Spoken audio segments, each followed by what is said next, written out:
jàmbur yëpp bi ñu seetloo ci biir terrain bi nag gis nañ ne premier match bi ñaari équipe dañoo xawoon tolloo doole tuuti muy diggante Biddiw bi ak Takku Liggéey ba nga xamante ne dañoo match nul 0-0 mais ci match bi deuxième match bi diggante HLM ak Guy gi gis nañ ne HLM vraiment moo dominé match bi teewul Guy gi da ko surprendre dugal ko mais HLM aussi égalisé avec un très joli but de Ibrahima Gadiaga kenn dooru ko présenté ren mu ngi woon Saalum début bi waaw di wax ne daal ñoo ngi xaaraat beneen match de haut niveau bu war a am diggante Lat Dior ak Daara ji di wax ne zone 1B daal yaakaar naa ne ren moom beneen facette la andi waaw te nit ñi dinañ gis yeneen yoo xamante yeneen innovation yoo xamante ne waaw day jëmale zone bi kanam. merci beaucoup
voilà ci kaw tuuti ñu dem ci deuxième mi-temps ci kaw tuuti ñu dem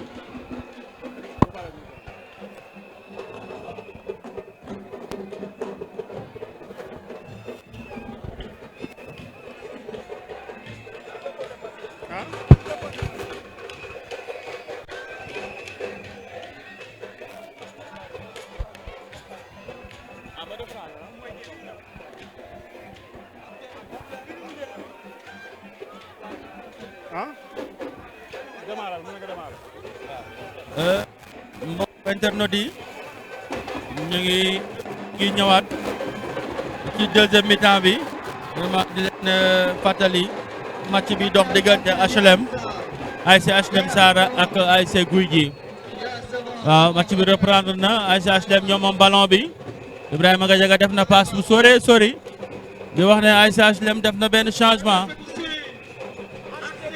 corner encore pour l'équipe des HLM Saara. Je pense que le match est reparti sur des chapeaux de roue. Et l'ASC HLM va accentuer la même domination qu'ils avaient fait en première période.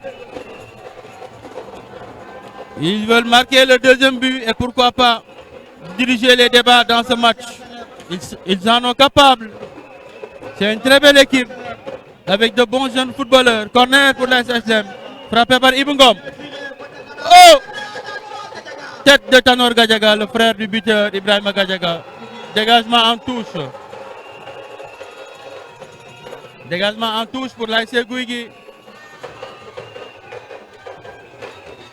On note la présence encore une fois de Mamadou Ndiaye Diack, président de l'ORCAV, le président Issa Diouf, président de l'ORECAV de Kaolack. ASC HLM qui récupère dans la surface. Ils sont en train de combiner. Frappe d'Ibrahima Gadiaga. Mais l'arbitre revient sur la faute. Il avait laissé l'avantage, mais il est revenu sur la faute.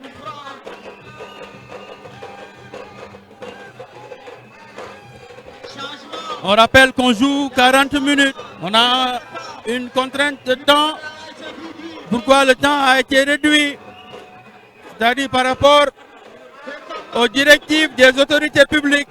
Les matchs doivent finir avant 0 heure. C'est pourquoi la zone a pris toutes les dispositions nécessaires pour que tous les matchs se terminent avant 0 heure. Et là, on reprend le jeu. Un très bon coup franc, bien placé en dehors de la surface. Pour le buteur Ibrahima Gadiaga et Ahmadou Bamba Faye. Face au gardien Semou. Il aura du pain sur la planche. C'est une très belle occasion pour scorer. Une très belle occasion pour diriger les débats dans ce match. Attention gardien, attention. Le mur a été placé. L'arbitre siffle. Oh, le tir est écrasé. Le tir est écrasé. C'est une occasion manquée. Et un double changement se prépare. Du côté de l'ASC Gouigui, on note.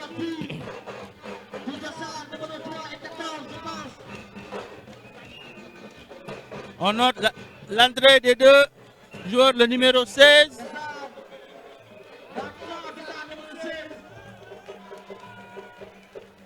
Le numéro 16 qui remplace le dossard numéro 14. Le numéro 3 qui remplace le dossard numéro 20.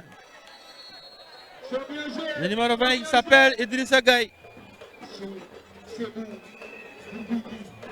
Il a été remplacé par Achille Oscar Bandadji. Le jeu est reparti. HLM dans ses principes de jeu. 1-2 pour un troisième. On rappelle qu'ils ont des flèches devant. C'est pourquoi ils optent pour le jeu direct. Ils n'ont pas besoin de passer par le milieu pour accéder à l'attaque. Ils font juste 2 passes pour arriver à l'attaque adverse. Et c'est de bon augure. C'est l'ASC Gouigui qui doit être prudent. Les défenseurs doivent être prudents. C'est l'ASC HLM est en train de diriger les débats, de monopoliser le ballon. L'ASC Gouigui en ce moment est inerte. Ils sont en train de subir le jeu. Ils sont en train de subir le jeu. Ils sont en train de subir le jeu. Et on note la présence du grand Didier Faya. Warba Djibo. L'homme de Kébé Gamono. Voilà Thierno, merci. Donc coach Tidiane aussi ñu ngi leen di remercier bu baax a baax. Et donc di wax ne rek un but partout donc muy rek HLM ak Gouigui donc 44e minute mu mel ni nag léegi ñëw ci li nga xam ne mooy noppalu gi. Bu loolu weesoo nag waa zone 1B ñoo ay tey nag jël seen journée bi def ko direct sur Kaolack TV. Kaolack TV nag indi fi une équipe de télévision donc ba tax na lépp loo xam ne ci wàllu télévision la incha allah lu gën a neex dinañ leen ko won ci nawetaan yi ren li ko dalee ci coupe du maire ci zonal yi ak ci régional yëpp incha allah Kaolack TV pare na pour ñëw attention. Voilà le but. Attention. Les deux frères ont marqué. Le deuxième but. Tanor Gadiaga qui va copier son frère. Voilà, il va aller voir son papa encore. Baye Mor, le deuxième but. C'est la récidive. De l'ASC HLM. Ils ont récidivé. Le deuxième but Tidiane, le deuxième but de l'ASC HLM. Ma bàyyi la nga commenter action bi. C'est Tanor Gadiaga, le frère d'Ibrahima Gadiaga qui avait scoré en premier. Il vient d'augmenter le score. Parce qu'aujourd'hui, les frères Gadiaga nous gratifient d'une belle soirée. On s'en rappellera. C'est très rare de voir deux frères de même mère, même père marqués dans un même match. Ah ouais? C'est très rare de le voir. Le buteur est... Les deux premiers buteurs. C'est deux fils de Djokel Gadiaga. C'est deux fils de Djokel Gadiaga. Ah ok. Le premier... Aujourd'hui, les frères Gadiaga, ils nous éblouissent. moo tax nag grand Djokel a ngi ci tribune yi xol bi naan la. Oui, kontaan na comme Didier Faya. xam naa ne nag danaan waa kër ga. reer bi lay commandé reer bi. lu rëy ci stade bi. reer bi. waaw xam naa daf naan nag dibi la ñuy reeree tey dibi. xam naa daf naan reer bi nañ ko changé. ndeysaan. voilà. Oh, c'est magnifique le football. Le jeu reprend. Encore à l'attaque. Didier Faya jërëjëf. Touche pour l'ASC Gouy. Je pense que c'était prévisible. L'ASC HLM, dans son entame de la deuxième période, c'est à l'image de la fin de sa première période. Ils ont continué à accentuer la domination. Ils n'ont jamais baissé les bras. Ils ont continué à attaquer et rester dans leurs principes, notamment le jeu direct. Ils ne cherchent pas à faire des combinaisons. Défense, milieu, attaque. Ils font des transitions rapides, ce qui surprend la défense adverse. Ils n'arrivent pas à contenir les assauts de l'ASC HLM. Récupération encore. Passe pour le gardien de l'ASC HLM, Anne. Et là, ils sont en train de construire. Ils sont en train de construire. Je pense que les données ont changé. Ils ont opté maintenant pour l'attaque placée. Mais n'empêche qu'ils jouent tout le temps rapide devant. Ils ont des flèches. Amadou Bamba qui a tardé à donner la balle. Dégagement du gardien de l'ASC Gouy, Semou. Ton note, il a changé de maillot. Il avait un maillot blanc. Je pense que c'est l'arbitre qui lui a demandé de changer le maillot. Voilà Tidiane. Match bu tolloo fii. Tidiane match bu tolloo fii. en tant que coach tey. maanaam en deuxième mi-temps. match bu tolloo fii moment bi lan mooy rôle coach bi. waa Didier Faya di la gërëm di la sant je pense que match bi gis nañ ASC HLM ñaari équipe yoo xamante ne bokkuñ philosophie de jeu. Attention le troisième but. waa Didier di wax ne rek gis nañ ASC HLM ni mu jeexalee premier mi-temps bi noonu la commencé deuxième mi-temps bi ba nga xamante ne ñoom seen philosophie de jeu dañ ko basé sur des attaques rapides. duñ nekk di construire di jaar ci défense bi di dem ci milieu bi pour attaquer mais li ko waral mooy dañoo am ay flèches ci kaw parce que boo xoolee Amadou Bamba Faye am Mor am Ahmed Gadiaga ñoom ñëpp ay dawkat lañ. moo tax je pense que entraîneur bi loolu ay consigne la léegi nag ASC Gouy Gui ñoo war a xam ne tamit football du attaquer kese booy attaquer pour égaliser il faut nga sóoraale sa gannaaw gi tamit di rappeler que ne daal c'est un match de très haut niveau et de très belle facture. Qu'ils nous ont gratifié. Ah, c'est le technicien qui parle. C'est le technicien qui parle, Moundinak. Monsieur Tidiane, le grand coach. Et voilà donc 2 buts à faveur de l'ASC HLM. Les bleus blancs, 2 buts à faveur de l'ASC HLM. Donc, mu ngi noonu nag toute la presse locale aussi. Toute la presse locale.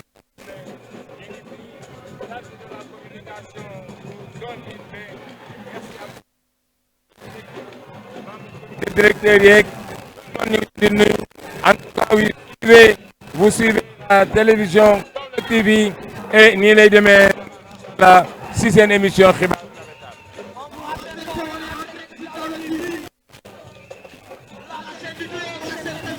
jërëjëf Didier Faya Sensei wax ba jubóo borom SOS Karaté Club di ko gërëm di ko sant gis nañ liggéey bi muy def ci karaté bi di tàggat xale yi. di fàttali rek ne moom moo yore SOS Karaté Club nañ leen yóbbu xale yi ñu defi sport baax na ci wérgu yaram Didier Faya borom wax ba juboo borom jamono jeu bi reprendre na ASC HLM encore Ibrahima Gadiaga l'homme qui est au four et au moulin contre-attaque de l'ASC Gouy Gui le nouveau rentrant, le numéro 3, Oscar. Le numéro 3, Oscar. Il perd la balle. Récupération de Ghana. Ghana encore pour une contre-attaque. Même principe de jeu pour la HLM. 1, 2, 3e. Mort qui frappe. Oh! Il a failli marquer un 3e but mort sur une frappe cadrée et croisée. Malheureusement, le tir a été presque cadré, mais malheureusement, ça passe à côté. voilà Tidiane dafa mel ni nag Kaolack namoon nañ nawetaan. waa Dijé yaakaar naa ne du xale yi kese namoon nawetaan Kaolack ñëpp a namoon nawetaan. Kaolack ñëpp a namoon nawetaan. parce que boo gisee stade bi ni muy feesee match yëpp zone yëpp yaakaar naa ne Kaolack dëkk football la.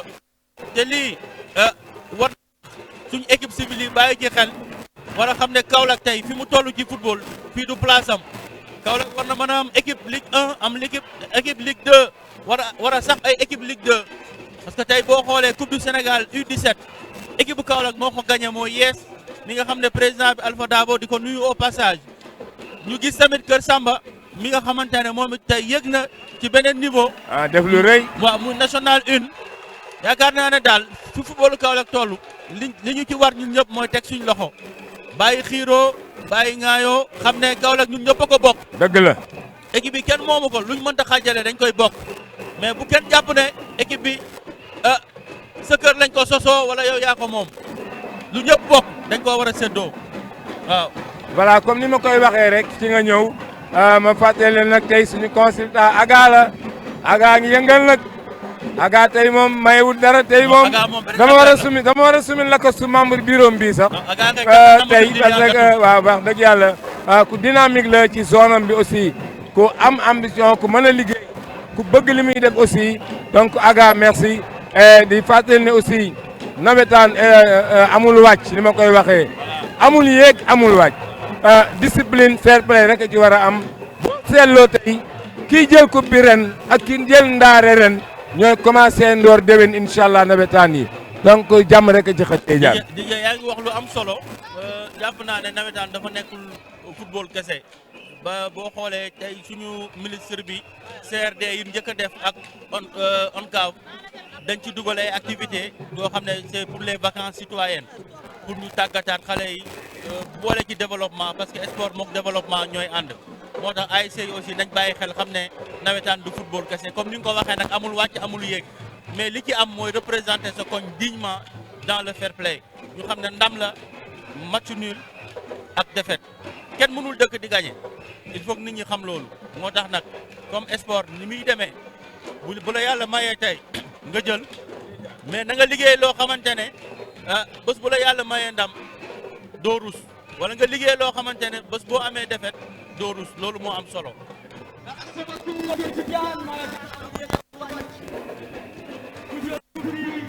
voilà Pape Maysa maa ngi lay nuyu Pape Maysa maa ngi lay nuyu El Hadj Baba Wade maa ngi lay nuyu non mu mel ni nag tey Kaolack TV wane nañ seen xar kanam ñëw nañ ak beneen xar kanam Tidiane ma bàyyi la nga commenté lii.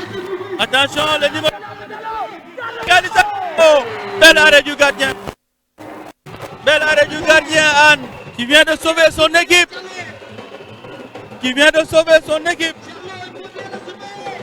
l'ASC Gouy qui reprend le souffle.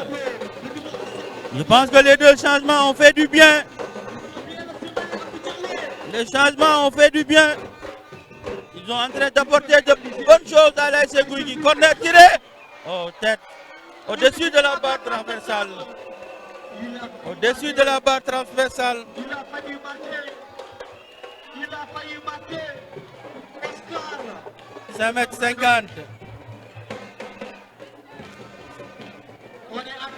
Dégagement du gardien Ibrahima Anne. Di gërëm mbokku téléspectateur Kaolack TV. Di gërëm Pape Maysa. Di gërëm ñëpp képp kuy liggéey Kaolack TV ñoo ngi lay gërëm. Gis nañ seen taxawaay. Yal na leen yàlla fay. Corner pour l'ASC HLM. waa di wax ne tamit ñoo ngi gërëm présence su force de l'ordre yi. La police ñoo ngi gërëm la police. ñoo ngi gërëm la Croix-Rouge. ñoo ngi gërëm la Croix de Kaolack.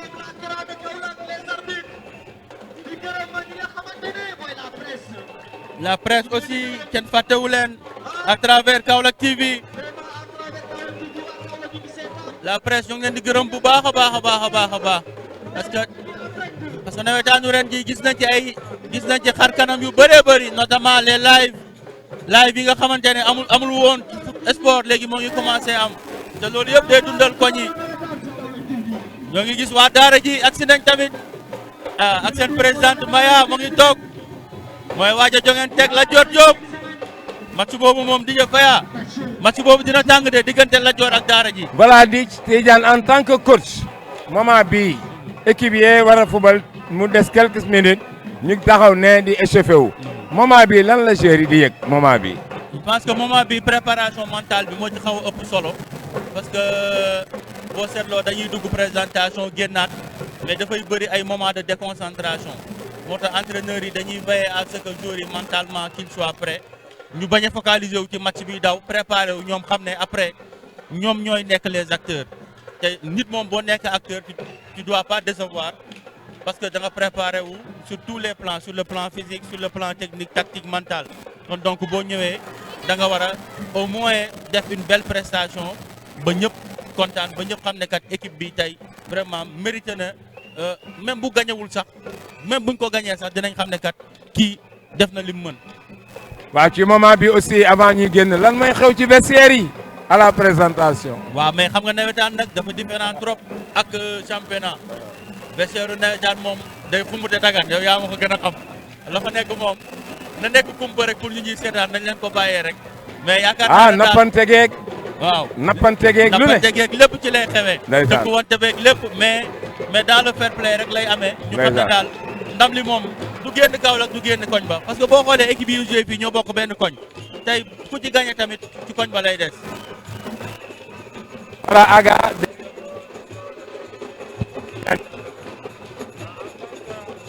en tant qu'entraîneur pratiquant aussi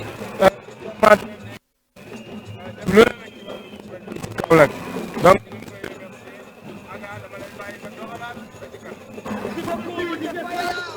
jërëjëf DJ jëla gërëm jëla sant borom wax ba juboo gis nañ sa taxawaay ci presse bi jëla gërëm encore une fois à travers ta personne ñoo ngi gërëm toute la presse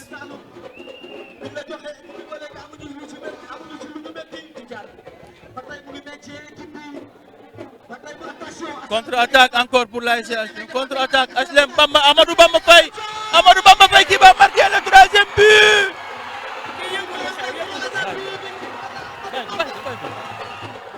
L'ASC HLM qui vient de marquer le troisième but et c'était prévisible. On l'avait prédit. Cette attaque est intenable. Les autres équipes sont averties. Cette équipe est intenable. Amadou Bamba Faye de Bouchra FC. Amadou Bamba Faye de Bouchra FC. Il joue à Bouchra FC. di nuyu président Babacar ak président Matar Kandji. waa village d'enfants SOS samay woo le directeur nee na lii am na solo ñu ngi koy seetaan ni en direct. le directeur du village d'enfants SOS monsieur Saliou Dramé kooku mooy le directeur des programmes ku baax ku bëgg xale yi ku mën a uuf njaboot. Saliou Dramé le DP ñu ngi koy nuyu Tidiane mooy wax ni ñoom ñëpp ñu ngi seetaan en direct émission bi mu ngi rafetlu aussi initiative bi nee na. waa CNG di profito rek di nuyu directeur bi monsieur Dramé di nuyu aussi le directeur de l'école monsieur Aline Diouf. monsieur Aline Diouf sama jarbaat. waaw di wax ne ñun ak ñoom ren dañoo yombalaloon suñu entraînement yi terrain SS ASC Saloum. suñu entraînement yëpp bu ñu amul woon stade bi foofu la ñuy dem entraîner ñu yombalal ñu ko vraiment mettre ñu le terrain à notre disposition dañu doon sax génneel ay chaise tegal ñu ko foofu di leen gërëm di leen sant di wax ne daal SOS wane nañ ne yënguwuñ kese ci wàllum jàng ak jàngale dañuy yëngu aussi ci wàllu développement dañuy participer aussi ci li nga xam ne mooy suqali dëkk di leen ñaanal yàlla yàggal taxawaay bi ñoom ñëpp yokk promotion yi. ay ci min waay monsieur Saliou Dramé DPM loxo nga joxal ma ko les mamans tan l'école ba monsieur Diouf joxal ma ko aussi waa centre médical képp ku fa ne voilà donc Tidiane le troisième bi fi mu ñëwee nii. waaw fi mu nekk nii moom yaakaar naa ne liñ naan njaañ tas na yaakaar naa ne njaañ moom tas na fi mu nekk nii ASC Guy gi yaakaaratuma mu ñëwaat parce que HLM boobu ba léegi ni commencé match bi noonu lañ koy terminé te ñoo ngi demaat dugal ci na le 4e but un but magnifique. waaw mais Tidiane foog ñu jóg taxaw Tidiane foog nga jóg taxaw ñu commenté lii parce que lii moom rëy na trop macha allah 4 buts à 1 à la 61e minute Tidiane ah. je pense que Didier boo gisee di match bi di doxee di nga xam ne HLM vraiment ni ma ko waxee woon seen attaque bi yombut a atteindre et je pense que les autres équipes sont averties. Voilà. Et c'est un but d'anthologie. Tidiane lii lañ nu mu tudd lii lañ naan naufrage collectif wala lan. waaye dama yaakaar ne mën la rek parce que man moom bi ñu commencé wax naa ko léegi gars nee naa ko attaque HLM bi ma gis yaakaaruma ne défense guy gi mën na koo contenir parce que ñi ma fi gis nii ñëpp ay compétiteurs lañ ci dugal léegi mooy attaquant Bouchra FC Amadou Bamba Faye. très bien moom la ma sa waay wax léegi nee na ma dafa compétir.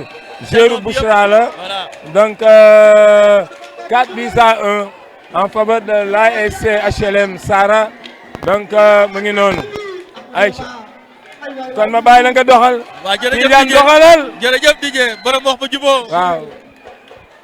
Baye Mor maa ngi lay nuyu. Thier maa ngi lay nuyu. képp ku ñëw stade Lamine Gueye. macha allah liggéey bi rafet na xale yi. très bon football. toute l'équipe de télévision Kaolack TV jërë ngeen jëf. D'anthologie marquée par l'ASC HLM. notamment le premier et le 4e but par Ibrahima Gadiaga et Amadou Bamba Faye. Encore un but, encore. Voilà, oh, manqué, occasion manquée. Tidiane. lii mel na ni 5e bii bi la woon. yaakaar naa ne. bii de kaw bi dugg na. te temps bi li des bëri na de. te li des bëri na 63e minute. des na 17 minutes. des na 17 minutes Didier des na fanweeri simili ak ñaar.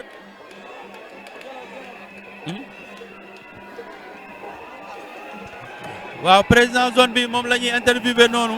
voilà donc ñu ngi nii nekk ak le président de la zone en direct sur Kaolack TV ak Feeling 221 donc voilà donc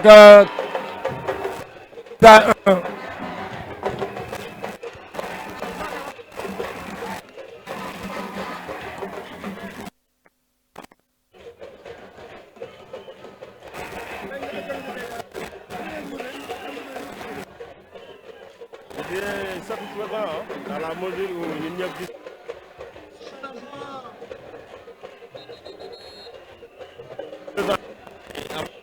organisation bu néanmoins donc même yàlla de violence et ñu ma leen di incité ñu continuer ci effort boobu mais pour cette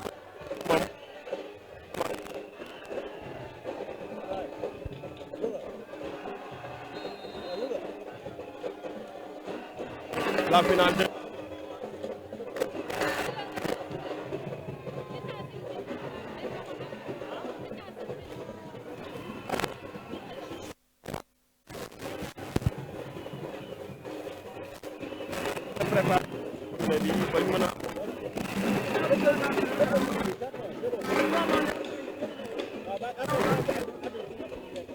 ñu ngi koy sóor c'est vrai on avait ñun suñu zone on est 12 ASC mais sur les 12 ASC on s'est organisé de sorte qu'on a 2 poules de 6 pour faire avec les poules de 3 poules de 4 dañuy gis ne équipe bi 3 matchs lay jouer et pas aussi tension yi day bëri donc on a voulu innover pour permettre à nos jeunes de jouer largement ñu def ko 2 poules de 6 bi mooy suñu première journée demain aussi deuxième beneen poule bi day jouer demain donc on espère on va terminer avec une bonne planification on va terminer à temps.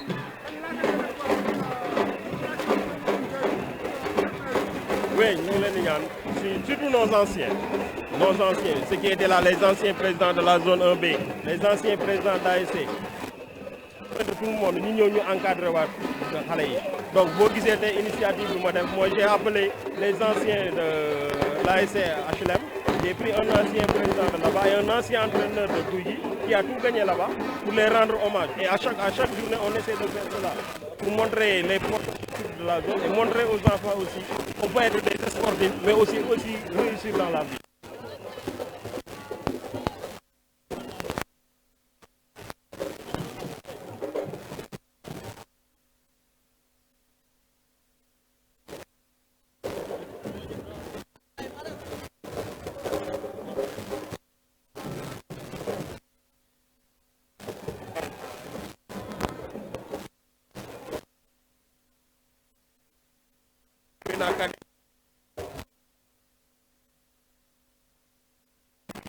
Chaque fois, on essaie de les anciens qui ont été tout d'envoi.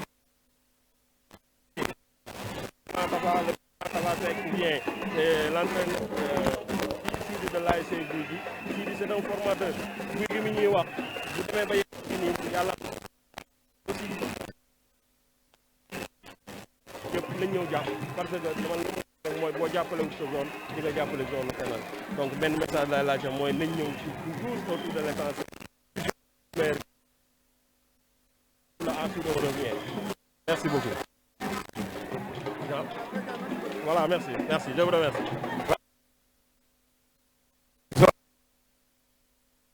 doon dégg donc ci télévision la TV am dégg ngeen ko nag li nga xam ne rek kàddu yi mu wax sargal ñi nga xam ne mooy anciens yi fi newoon ñuy ñëw di joxe coup d'envoi symbolique yi ci zone yi loolu day jàngal xale yi wax dëgg yàlla li nga xam ne mooy fair play day jàngal xale yi yar ak teggin day jàngal xale yi aussi wax dëgg yàlla mu mel ni nag maam As kàddu yi mu yëkkati très sincèrement am na njëriñ donc ñu ngi leen di gërëm ñu ngi leen di sant leen wax na rek ñu ngi ci 68e minute 68e minute de jeu 4 buts à 1 en faveur de l'ASC HLM. Merci Mame As le président de la dégg nañ kaddu yi kaddu sensibilisation la kaddu mbégte la kaddu li nga xam ne mooy kaddu voilà ñu bàyyi rek gars yi doxal di nuyu nag mami borom Kaolack info maa ngi koy bégee bu baax a baax donc di ko jaajëfal di ko ñaanal très bonne réussite mami Wata kookoy mami Wata ndeysaan maa ngi koy bégee Sister Kenza ngi noonu vraiment monsieur ki nga xam ne rek mooy Junior Cissé muy une équipe de télévision ñoom itam ñëw nag waa Kaolack info ñëw ci bés bi tey ñu ngi leen di nuyu Thias Faye bu Walfadjri waa Tubalay Mbengue ngi noonu toog donc di kon Tidiane ma bàyyi la nga doxal ay ca ñu dem aga jërëjëf wax bu juboo di Faya waaw ginnaaw bi nga xamee ne moo doon def interview ak président zone bi di gërëm Thiat Faye bu Walfadjri ak tamit waaw di wax ne daal ba léegi sport bi changé wul HLM moo mëne ñeent ci benn match bi des na fukki simili moo ci des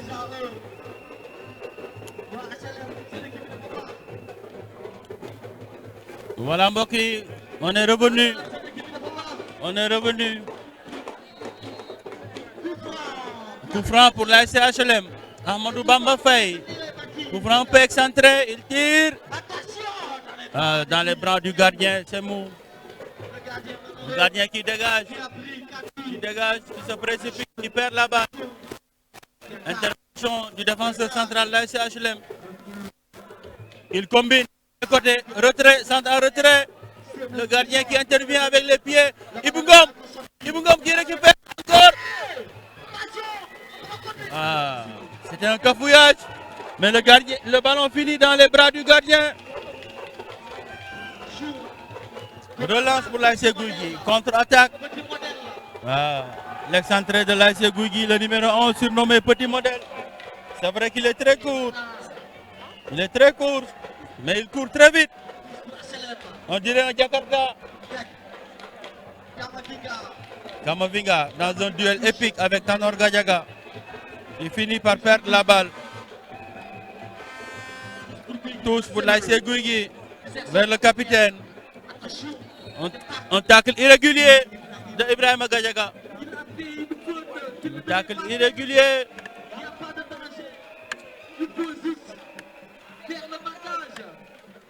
Il a été réprimandé par l'arbitre. Il a pris la biscotte. Il a pris la biscotte. Coup franc pour l'ASC Gouy, un coup franc excentré à 30 mètres de but.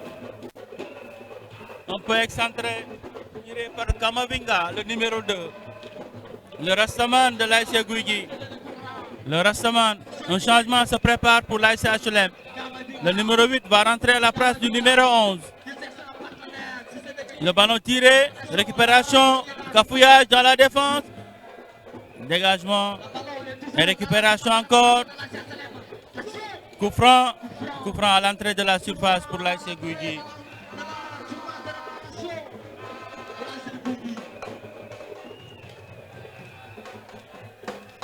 Et là, Ibrahima Gadiaga qui s'effondre. C'est normal, il est cuit. Il était au four et au moulin.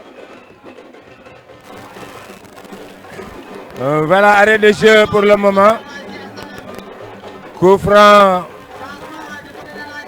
en faveur de l'ASC Gouy. 72e minute. Nous entamons la 73e minute, mbokk yi. Remercier également la sécurité et le GMI, les sapeurs-pompiers, la Croix-Rouge sénégalaise. jaaykat yi stade bi ñu ngi leen di nuyu. dañ am wàll ci Kaolack TV. jaaykat yi nga xam ne ñoo ne ci stade bi Maysa dañu am nag li nga xam ne mooy wàll ñoom it nag ci télévision Kaolack TV. ba tax na maa ngi leen di nuyu. ñiy jaay beignet ñiy jaay café. bonsoir à Edu Café maa ngi leen di équipe bi nga àndal yëpp yooyu di wax ne fii ñi jaay mango ñi jaay gerte ñi mat bi tout le monde ci télévision Kaolack TV lañu ba voilà coup franc ok au-dessus de la barre transversale Baye Mor lii bu doon samay jamono waxatuñ ko dugal naa bal bi Go Diallo dugal naa ko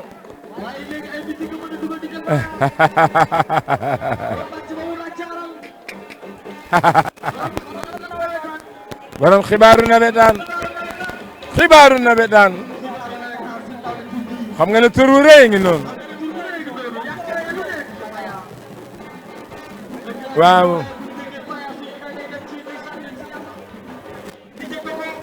MC Dogalia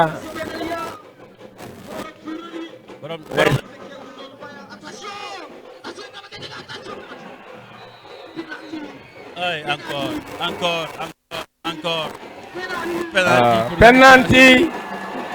Penalty, peut-être ce sera le 5e but. tey li nga xam ne moo dal li dal tey Gouy Gui moom. DJ yaakaar naa ne fi mu nekk nii moom lañ waxoon rek. Tidiane. Njaañ tas na. Njaañ tas na. waaw. Njaañ tas na. DJ Njaañ tas na. Penalty pour l'ASC HLM. Le numéro 7. ñuy fàttali ne HLM moo mëne. Monsieur Dramé. penalty. juróomi simili. doyen Niaoud Faye maa ngi lay nuyu doyen Niaoud Faye. baax waa ASC Daara ji. de chauffé wu ci ginnaaw kan HLM équipe bu Mayave. may loo ñu andil tey. penalty pour l'ASC HLM. le numéro 7. il rate la balle. Au-dessus de la barre. Heureusement pour l'ASC Gouy Gui. Heureusement, je pense que 5 c'est trop quand même. 5 c'est trop.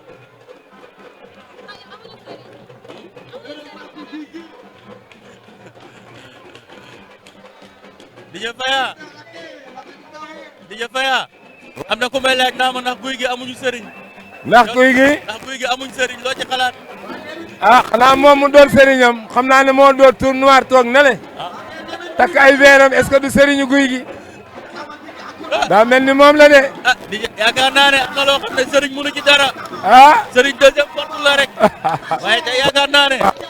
am na loo xam ne sëriñ mënu ci dara dafa. mais nag Tidiane. waaw compétition bi nga xam ne waa HLM def nañ ko feeñ na tey. dafa feeñ. waaw wan na ne ay compétiteurs tey ñoo fubal. HLM bi mun nga cee waaw sànq yi am na 90 minutes yu wóor. 6 wala 7 joueurs yoo xam ne dañoo compétir ci saison bi te je pense que loolu mooy feeñ boo xoolee niñ commencé match bi même rythme physique moom lañ ko terminé te loolu daf ciy am solo waaw. ñi ko dijjee fa yaa waxee tey moom yaakaar naa ne HLM dafa ëpp doole guy gi mais terewul tamit di wax waa guy gi nañ defaruwaat parce que premier match la rek des na encore une fois na ci waa koñ bi yëpp jàppaat nawetaan mbooloo la mbooloo mooy doole bu koñ ba génnee maire yëpp génn di nuyu waa koñ ba ñoom aji madame Sidi Gueye di nuyu waa guy gi ñëpp di nuyu coach Mbaye Gueye di nuyu waa Saara yëpp di leen wax ne seen doom yi démérité wuñ tey dañoo tase ñu leen ëpp doole mais nañu defarwaat parce que des na lu bëri waaw ñoo ngi dégg waa HLM yaa ngi xumbal waaw yoon la ñu kontaan yoon la mais Abdoulaye Diallo c'est un très bon joueur je pense que ne ni ko tubaab di waxee il sort la tête de l'eau le numéro 7 de l'ASC Gouy Gui il est très bon c'est le buteur du jour le numéro 12 aussi ton équipe est menée par 4 buts à 1 tu es en train de jouer avec le ballon ça ne se fait pas match bi des na ñeenti simili HLM mooy doxal Ahmadou Bamba Faye am na carton am na coup franc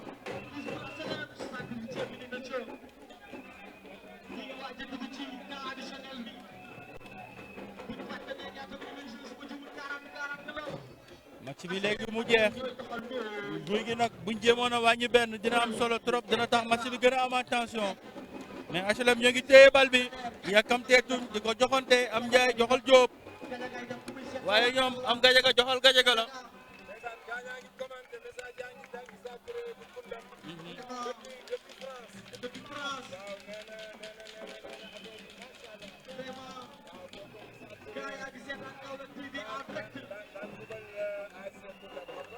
xam naa ko bu baax Issa le capitaine le grand capitaine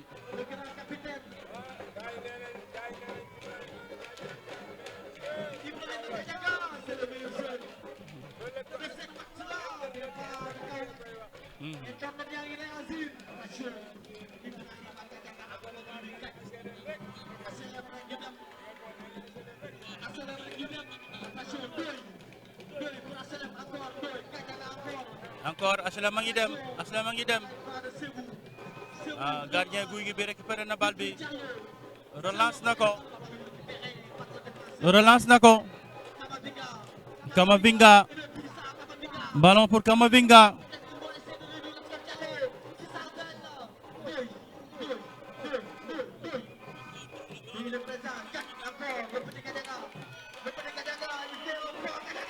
encore Tanor Gajaga, oh, il vient d'être fauché par le numéro 4. Je pense que cette faute mérite un carton rouge. Ça, c'est un assassinat. C'est un assassinat, ça. Cette faute mérite un carton rouge. yaakaar naa ne équipe bu HLM bi moom doo dégg am Ndiaye joxal Diop am Gajaga joxal Gajaga rek ngay dégg.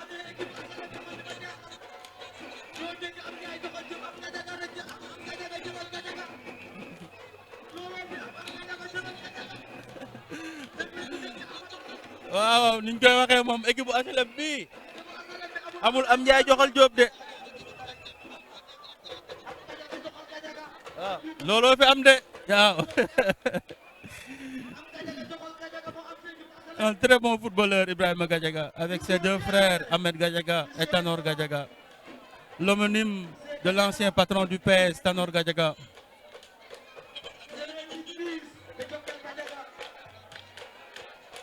Coup franc pour l'ASC HLM. di rappeler ne rek match bi teg na benn simili Gadiaga encore, Ahmadou Bamba Faye. Oh, ils ont failli marquer. Ils ont failli marquer un 5e but et touche pour l'ASC Gouigui de Sahara. Le 4e arbitre qui est en train de rappeler alors l'entraîneur de l'ASC HLM pour qu'il reste dans sa surface technique. De passage, on salue nos internautes, les internautes de Kaolack TV. La zone 1B vous remercie.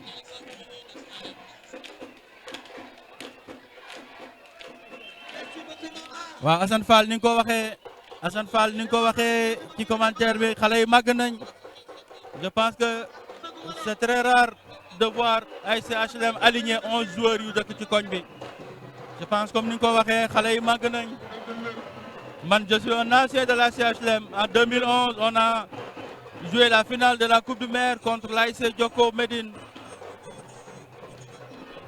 joué naa fa et boobu on n'avait que 6 Kaolackois dans l'équipe mais yaakaar naa ne mais bi moom kenn du wax ne duñu ay doomu dëkk bi ay doomu dëkk bi lañ 5e but oh la balle au-dessus de la barre transversale.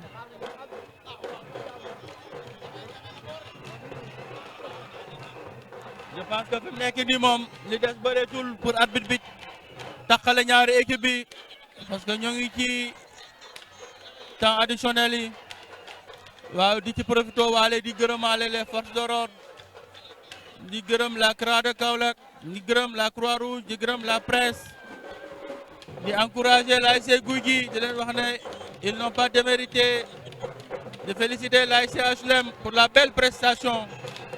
Ils nous ont gratifié d'une prestation de haute facture, des buts d'anthologie, des buts dignes d'une finale de Coupe du Monde, notamment de la part d'Ibrahima Gadiaga et de Ahmadou Bamba Faye. C'est pas encore fini, peut-être le 5e. Oh, et l'intervention du défenseur. Puis le gardien qui dégage. Il dégage en l'emporte-pièce, mais récupération. Je pense que tous les deuxièmes ballons ont été récupérés par le milieu des ASC HLM. Ils ont été omniprésents aujourd'hui. Ils ont été omniprésents. Ils méritent leur victoire. Et là, l'arbitre qui amène les deux équipes au vestiaire. C'est la fin du match. HLM gagne par 4 buts à 1 contre l'ASC Gouigui. Un match de très haut niveau. Je pense que l'entraîneur de Gouigui a été abattu. Il est triste par le résultat, mais c'est comme ça, mon frère. La vie d'un entraîneur est ainsi faite. Aujourd'hui, tu gagnes. Demain, tu perds. Mais chaque jour, tu apprends. Que tu gagnes ou tu perds, tu apprends. Tu ne cesses d'apprendre. Et c'est ça, le mérite d'un entraîneur. Quand l'équipe gagne, c'est toute l'équipe. Mais quand l'équipe perd, on te pointe du doigt. Et il faut assumer les responsabilités. On félicite l'ASC HLM, les bleus et blancs. Ils rentrent avec la victoire aujourd'hui. On les félicite. Ils ont fait une très belle prestation. Ils n'ont pas déçu. Les frères Gadiaga nous ont gratifiés d'un grand moment de bonheur aujourd'hui. Comme dirait Stéphane Guy. Maintenant, place à la 3e heure, au 3e match qui va opposer l'ASC Lat Dior et l'ASC Daradji. Ça sera un match de très haut niveau entre deux équipes.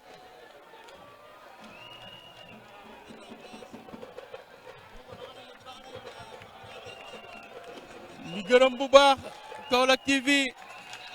di leen gërëmaat bu baax seen taxawaay zone 1B rafetlu nañ ko di gërëm bu baax Cheikh Sidati mi nekk ci cabinet Stade Lamine Gueye di gërëm bu baax président OCAV Mamadou Ndiaye Diack président Diack ak président Essa